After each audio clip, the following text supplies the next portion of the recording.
संपूर्ण महाराष्ट्रातील पुरस्कर्ते आज आपल्या कार्यक्रमाला चलो बुद्ध की ओर उपस्थित आहे. सर त्यांचे मनपूर्वक स्वागत करतो. मित्रांनो, चलो बुद्ध की ओर हे कॉन्सेप्ट एक शांत ज्या वेळेस माइंड आपलं म्हणजे कुठल्या पद्धतीचं वर्क करत नाही तर एक रस्ता आपल्याला दिसतो, तो म्हणजे केवळ बुद्धांचा. साहित्यधारा बौद्ध सेवाभावी संस्थेच्या अंतर्गत प्रथम वर्ष आपण प्रबुद्ध हो मानवा संघर्षातून उत्कर्षाकडे मागील वर्षी हा कार्यक्रम आयोजित केला होता. त्यातही संपूर्ण महाराष्ट्रातील जवळपास 45 पुरस्कारार्थींना आपण हा पुरस्कार दिला गेला आहे. कवी संमेलन सुद्धा आयोजित केलं गेलं होतं.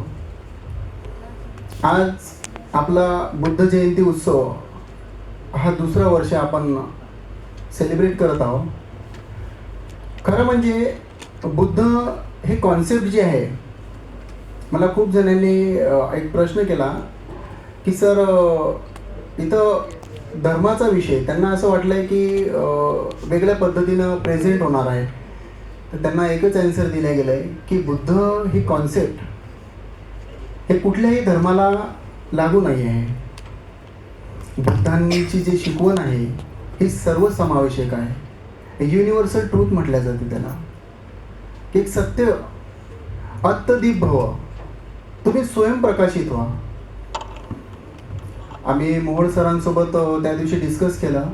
सरचं आज इलेक्शनची ड्युटी असल्यामुळं सर प्रेझेंट नाही राहू शकले. तर सर मला बोलले की तुम्हाला हे एवढे मान्यवर कुठून मिळतात.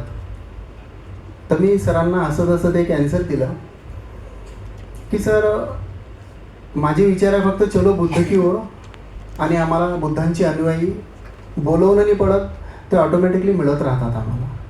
तसा आज एवढ्या मोठ्या संख्येने आपण सर्व उपस्थित आहात.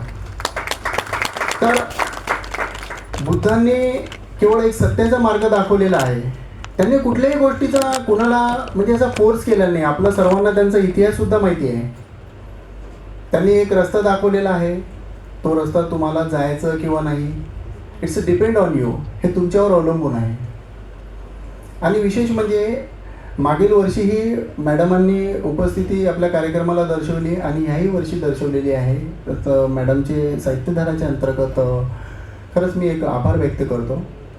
आणि नेपाळला सुद्धा साहित्यधारा अंतर्गत आम्ही आंतरराष्ट्रीय कवी संमेलन आणि ऐतिहासिक कार्यक्रम असा झालेला आहे की त्या दिवशी 15 फेब्रुवारीला आम्ही 7 दिवसाचा कार्यक्रम आयोजित केला नेपाळला.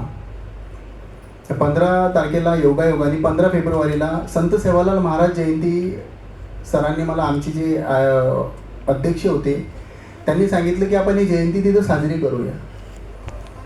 तर तो आम्ही श्री संत सेवालाल महाराजांची जयंती नेपाळमध्ये साजरी केली. हा एक ऐतिहासिक, आपल्याला माहीत आहे की संत सेवालाल महाराजांची जयंती केवळ तांड्यांमध्ये आहे, तिथं सेलिब्रेट केल्या जाते.